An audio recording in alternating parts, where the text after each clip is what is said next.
물고기가 죽을까봐 못 키우는 형님들을 위한 두 번째 영상, 오늘은 필수 아이템 편입니다. 형님들 반갑습니다. 쇼가작시입니다. 네, 근데 이 편은 필수 아이템에 대해서 얘기를 해보고 싶은데 항목으로 어항, 여과기, 히터, 조명, 기타 안에는 바닥재, 박테리아재, 사이폰 이렇게만 넣어봤습니다. 어항을 넣은 이유는 생각보다 물고기를 키우시겠다고 오시면서 어항에다가 안 키우시려는 형들이 생각보다 많습니다. 왜냐면 이제 식당 같은 데 보면 수방 같은 데다 물고기 키우는 게 로망으로 생기셔서 오시는 형들이 계신데, 거기 있는 물고기들이 살아있을 수는 있어도 꺼내서 이렇게 보면은 건강하진 않습니다. 배가 말라있거나 혈소금이 안 돼서 기형적이거나 아주 좁은 수반에서 배틀로얄처럼 자란 물고기들이 건강하게 클 수가 없거든요. 원래 물고기 키우는데 기본은 물고기가 스트레스 받을 만한 요인을 제거해주면서 키우는 게 물고기 잘 키우는 거거든요.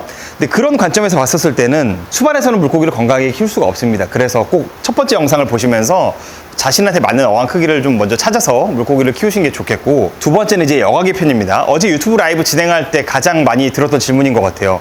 내가 어항이 세자인데 스펀지 여과기 몇 개 써야 돼요? 이런 얘기를 많이 들었었는데, 사실 이거에 대한 정답은 물론 정답이야 있겠죠. 내가 물고기를 뭘 키우냐, 몇 마리를 키우냐, 개체 크기는 얼마나 되냐, 이거에 따라 굉장히 달라지는데, 사실 형님들 여과력은 과할수록 좋죠. 하지만 이제 내가 환수할 마음이 있고 물고기가 어항에 비해, 어항은 엄청나게 큰데 물고기 대사량이 작고 몇 마리가 없다면은 사실 여과기 없이 키우셔도 괜찮습니다. 하지만 이제 물고기를 잘 키우시는 분들이나 가능한 얘기인 거고, 물고기를 잘 못 키우시는 분들이라면은 여과기를 당연히 과하게 설치하는 게 좋습니다. 그래서 형님들 오늘은 제가 편안하게 좀 몇 가지를 딱 정리해서 그냥 말씀을 드릴게요. 자, 첫 번째로 거리식 여과기부터 얘기해 볼까요, 형님들?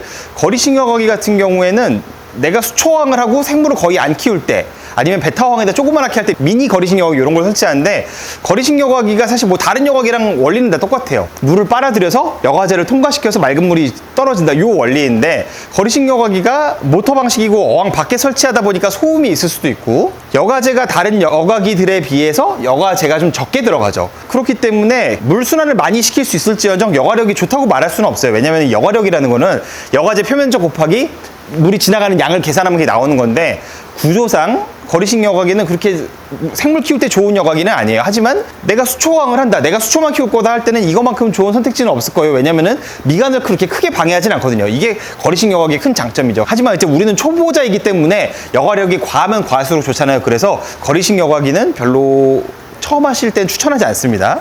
두 번째는 측면 여과기인데, 측면 여과기도 마찬가지예요.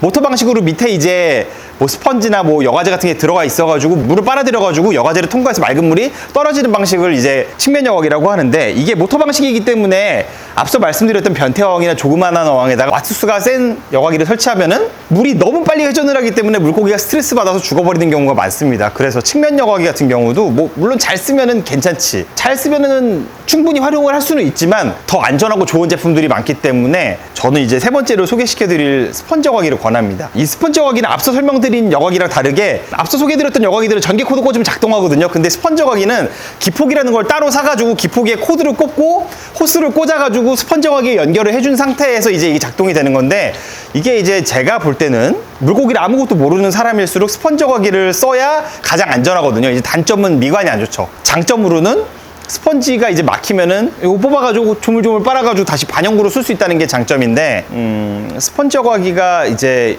여과제 표면적도 가장 넓고 그것만한 게 없습니다. 그리고 우리 대부분 보통 소비자님들이 처음 시작할 때는 구피나 네온테트라 이런 걸로 시작을 하실 텐데, 그 친구들한테도 스펀지 여과기가 가장 맞습니다. 그래서 그냥 묻지도 따지지도 말고 그냥 사실 스펀지 여과기 쓰는 게 맞아요. 스펀지 여과기 사이즈는 30큐브에 하나, 한 자 반에 2개, 45큐브에 2개, 두자 소폭에 2개, 두자 광폭에 3개, 세자 광폭에 한 4-5개, 요 정도 설치하시면 될 것 같아요. 네자 광폭에도 한 4-5개 정도 설치하시면 되는데, 이제 이렇게 막 한 어항 크기가 두자, 세자, 네자 요 정도 가면은 외부 여과기 설치를 해보는 것도 고민을 해보셔야 됩니다. 외부 여과기는 어항 외부에 있는 박스에 있는 호스를 통해서 물을 빨아당기고 물을 뱉어내는 원리로 이제 여과를 해주는 건데, 부피가 굉장히 큰 만큼 여과력이 많이 좋습니다. 하지만 이게 꼭 필요하다고 말할 수는 없어요. 여과력이 아무리 과해서 좋다고 해도 모든 어종한테 이게 맞는 건 아니거든요. 우리가 대부분 원하는 담수 어종은 스펀지 여과기로 다 할 수가 있습니다. 그래서 특별한 목적이 있지 않는 이상, 엄청나게 수조가 큰데 내 물고기에 대사량이 많아, 요럴 때 같은 경우에는 이제 뭐 외부 여과기 설치를 고려해 볼 만하지만, 굳이 외부 여과기를 설치 안 하셔도 돼요. 일단 값이 비싸잖아요. 외부 여과기는 나중에 뭐 수초왕 멋지게 할 때, 큰 어항에다 수초 멋지게 할 때 쓰셔도 괜찮고, 대형어 하실 때 쓰시면 참 좋습니다. 그리고 뭐 그거 말고도 뭐 상면 여과기니 뭐 다른 것도 많지만, 굳이 뭐 얘기를 하자면은 초보자분들 대상으로는 제가 볼 때는 스펀지 여과기를 하시는 게 물고기도 덜 죽일 수 있고 멀리 봤었을 때 중복 투자 없이 할 수 있다. 요 정도만 하시면 좋을 것 같아요. 물론 물고기 많이 키워보신 분들은 이거에 대해 하실 말씀이 많겠지만 반박시에 우리 형님들 말이 다 맞습니다. 하지만 초보자 형님들한테는 이것만큼 좋은 대안이 없는 건 맞을 거예요.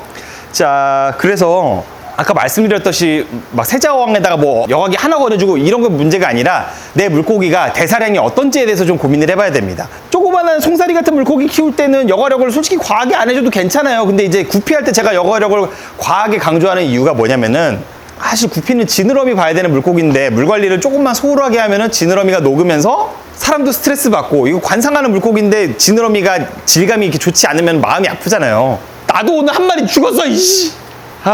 물론 선방하고 있는 거 아는데 마음 찢어져.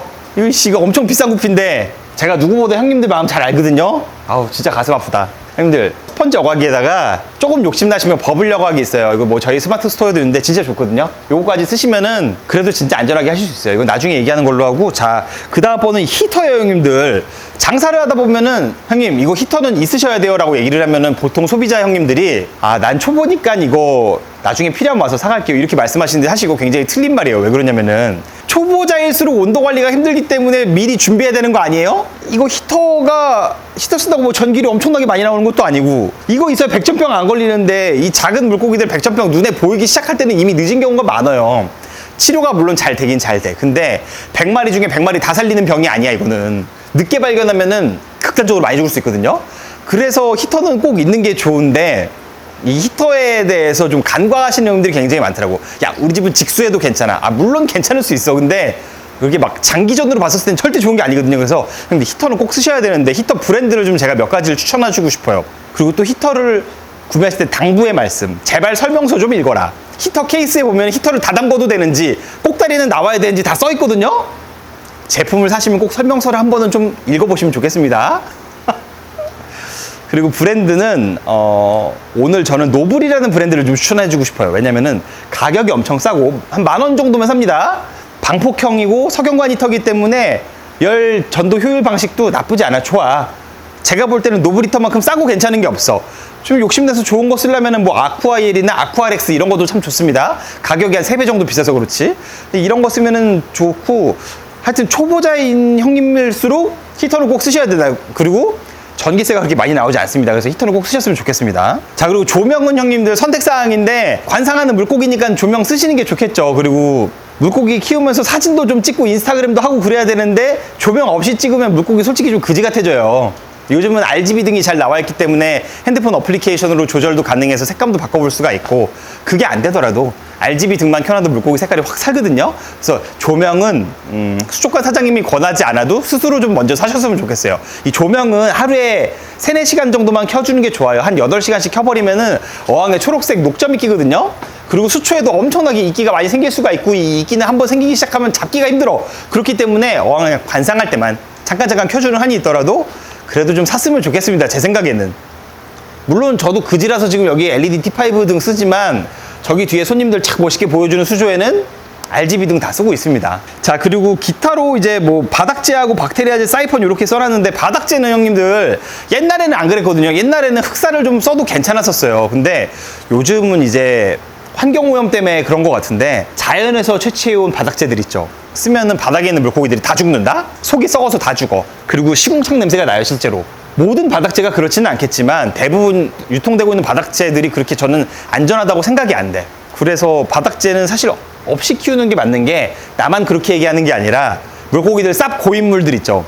바닥재는 특별한 이유가 있지 않는 이상 깔지 않습니다. 예를 들어서 내가 수초를 깔아야 돼. 수초를 심고 싶어. 그러면은 흑사 같은 거 까는 게 아니라 소일을 까는 겁니다. 소일은 흙을 구워 놓은 거예요. 이거는 소모품이고 한 2-3년 있으면 바꿔야 돼요. 짧게는 1년 보고 쓰는 겁니다. 그거 외에 바닥재들은 대부분 특별한 목적이 있지 않는 이상 깔지 않는 거고, 바닥에 있는 물고기는 포기하는 겁니다. 그거 까시면은.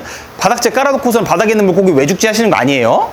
자, 두 번째는 박테리아재입니다. 박테리아재는 제가 얼마 전에도 영상 열정적으로 찍었는데 프로 4000X를 추천하긴 했었는데 뭘 쓰든지 간에 이러면 안 되는데? 시캠에서 나오는 마이크로박터 7 아니면은 스마트 아쿠아에서 나오는 프로 4000X 요 정도 쓰시면 괜찮습니다. 물론 다른 박테리아재들 좋은 거 많을 거예요. 하지만 제가 봤었을 때는 이것만큼 가성비 좋은 게 없는 것 같습니다. 박테리아재는 왜 쓰냐 하면은 물고기가 똥오줌을 싸. 그러면은 이 암모니아를 누군가는 분해를 해줘야겠죠? 그 시간을 빨리 잡아주려고 박테리아제를 쓰는 거예요. 자, 형님들 생각해보세요. 우리 형님들이랑 저랑 화장실이 없는 1평짜리 방에 있습니다. 형님이 방구를 꼈어요. 그러면은, 방구도 좀 그런가? 바닥에다 똥을 쌌어. 내가 바닥에 똥을 쌌어. 형님들, 이거 똥을 누군가 갖다 치워줘야 되지 않겠습니까? 이런 원리예요. 그래서 이제 박테리아제하고 여과기가 필요한 거니까 박테리아제는 애지간하면 초보자일수록 꼭 쓰셨으면 합니다. 그리고 이제 세 번째는 사이펀인데 형님들, 환수하려면 무조건 있어야 돼요. 환수할 때는 바닥에 있는 유기물을 제거해 주는 게 중요하거든요. 물고기들이 똥오줌을 싸거나 뭔가 배설을 하잖아. 그러면 이제 바닥에 있는 걸 사이펀이라는 도구를 통해서 제거를 해줘야 되는데, 수이사쿠 사이펀이 참 좋습니다. 이거는 그냥 물생활할 때 누구나 쓰는 거니까 딱 요거 쓰시면 제일 좋아요. 그래서 이번 영상은 물생활을 하면서 꼭 필요한 아이템을 한번 정리해서 말씀을 드려봤습니다. 근데 세 번째 편에서는 물고기 키울 때 주의사항과 관리 요령에 대해서 말씀드려보겠습니다. 감사합니다. 환수미리 좀 하세요.